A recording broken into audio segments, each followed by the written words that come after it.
At the end of 2013, a large Chinese fleet enters the Spratly archipelago. In just a year and a half, the Chinese dredge an enormous quantity of sand from underwater to raise 7 artificial islets on which military bases, ports, and even airports are built. The country is making a name for itself in the archipelago it claims, some of which is already occupied by Vietnam, the Philippines, Taiwan, Malaysia, and Brunei. In this video, we retrace the origins and evolution of the conflict that today confronts and divides 6 opposing countries in the South China Sea. Historically, the South China Sea is an important passageway for commercial vessels linking China to the Indian Ocean via the Malacca Strait. But the sea is very dangerous, with hundreds of islets, reefs, atolls, and sandbanks often submerged just a few meters below the surface. Ships are then forced to sail along the coast to avoid running aground. However, for centuries, fishermen have ventured out into the open sea around the archipelagos that we now call the Paracels and Spratlys, where the shallow waters are rich in coral and fish. Some have even settled there for a period of time, but the lack of drinking water, the scarcity of arable land, and a long rainy season of 5 to 6 months a year make life too difficult to settle down permanently. The islands themselves each cover an area of no more than 3 square kilometers, so I've enlarged them on the video to make them more visible on the map. For thousands of years, without intense human activity, the islands were refuges for seabirds. The accumulation of their excrement forms immense layers, sometimes several meters deep, of guano, a nitrogen-rich fertilizer used in agriculture. In the early 20th century, China, which lays claim to the Paracel Islands, mines guano there, while Japan, which has controlled Taiwan since 1895, does the same in the Spratly Islands. But in the early 1930s, France officially claimed sovereignty over the 2 archipelagos, considering that they are historically linked to Indochina, which it controls. France begins building a meteorological station on Petal Island, then takes advantage of a war between China and Japan to set up a garrison on Woody Island, the largest of the Paracel Islands. China and Japan oppose the French claim. During World War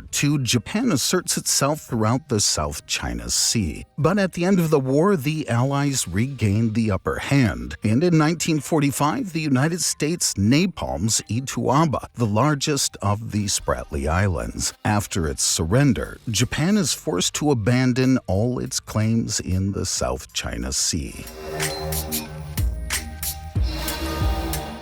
After the war, the Philippines gains independence and lays claim to the Spratly Islands. In Indochina, France faces major independence movements and struggles to regain control of its colony. China takes advantage of the situation to install troops on Ituaba and Woody Island, and then publishes a map with 11 dashed lines that includes almost the entire sea as its territory. But the country is torn apart by a civil war between nationalists and communists. In 1949, the nationalist government of the Republic of China is defeated and forced to take refuge in Taiwan, where it continues to lay claim to the whole of China, including the South China Sea. But weakened, Taipei recalls its remaining forces from Ituaba and Woody Island. On the other side, Mao Zedong proclaims the People's Republic of China and publishes his own map, this time containing 9 dashed lines but claiming the same territories. In 1954, after the defeat and departure of France, Vietnam finds itself divided along the 17th parallel. South Vietnam continues to claim sovereignty over the Paracel and Spratly Islands and sends troops to Petal Island. The People's Republic of China responds by sending troops to Woody Island. The same year, Tomas Cloma, a Filipino adventurer, settles on the Spratly Islands with 40 men and founds a microstate he calls Freedom Land. Taiwan reacts in turn and sends troops to Ituaba with the mission of arresting Freedom Land's men and seizing their ships. In 1958, the North Vietnamese Prime Minister recognizes the sovereignty of his Chinese ally over the Paracel and Spratly Islands. Thereafter, the situation remains relatively calm, with the islands mainly frequented by fishermen. But towards the end of the 1960s, reports suggest that the surrounding seabeds are rich in gas and oil, reviving interest in the archipelagos and prompting the Philippines to begin to occupy some islands. In Vietnam, a fragile peace is signed between North and South, putting an end to the Vietnam War and allowing the United States to withdraw its troops. The People's Republic of China takes advantage of the situation to step up its military presence in the Paracel Islands. South Vietnam then sends a military fleet there, but it is defeated, and China takes full control of the archipelago. The following year, North Vietnam invades South Vietnam, proclaiming the Socialist Republic of Vietnam. But the new power continues to claim control of both archipelagos and sends troops to occupy some of the Spratly Islands. In 1982, the United Nations draws up a Convention on the Law of the Sea to establish maritime boundaries and avoid conflicts over seabed resources. Henceforth, each state can claim an exclusive economic zone of 200 nautical miles, or around 370 kilometers, off its coast. But the convention needs to be ratified by 60 states to come into force. The Philippines is the first to do so in the region, incorporating a large part of the Spratly Islands into its exclusive economic zone. For its part, Malaysia begins to occupy Swallow Reef, which it claims.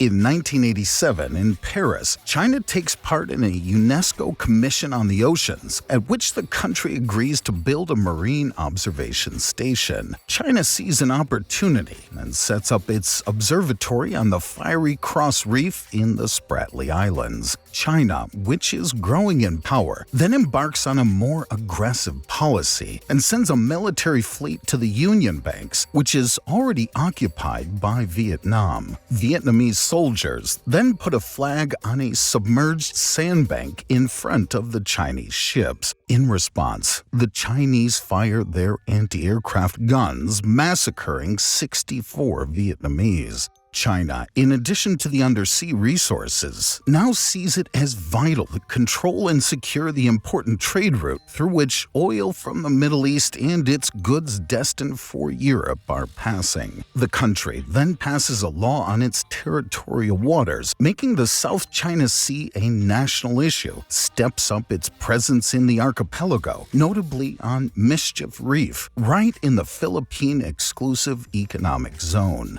In 1994, after 60 ratifications, the United Nations Convention on the Law of the Sea comes into force, allowing Brunei to claim and occupy Louisa Reef. In 1996, China ratifies the Convention on the Law of the Sea while continuing to claim territory on the basis of its 9-line map. But it is difficult for the country to defend this map, which has no precise coordinates and is not compatible with the UN Convention. Taking advantage of its status as the greatest military power in the region, China steps up the pressure on its competitors. Its fleet now enters Scarborough Shoal, where it hunts Filipino fishermen with powerful water cannons. This time, Manila reacts by taking the matter to the Permanent Court of Arbitration at The Hague. Furthermore, China adds a 10th line to its map to integrate Taiwan and sends huge dredging ships to the Spratly Archipelago, pumping pumping out 40 to 50 million tons of sand and raising 7 artificial islets on which it builds military bases and airports, doubling the total land surface area of the archipelago. Finally, further north, China puts an oil platform between the Paracel Islands and Vietnam, provoking the anger of the Vietnamese, who start violent anti-Chinese riots throughout their country, forcing China to abandon its project.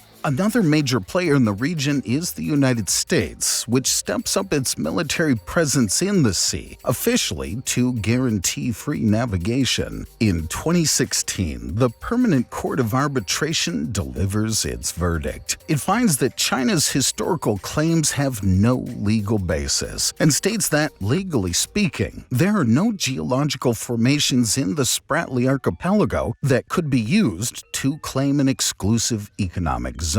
China rejects this decision, as does Taiwan, which still controls Ituaba, the largest natural landmass in the archipelago, and which it considers to be an island. But paradoxically, the country has not ratified the United Nations Convention on the Law of the Sea.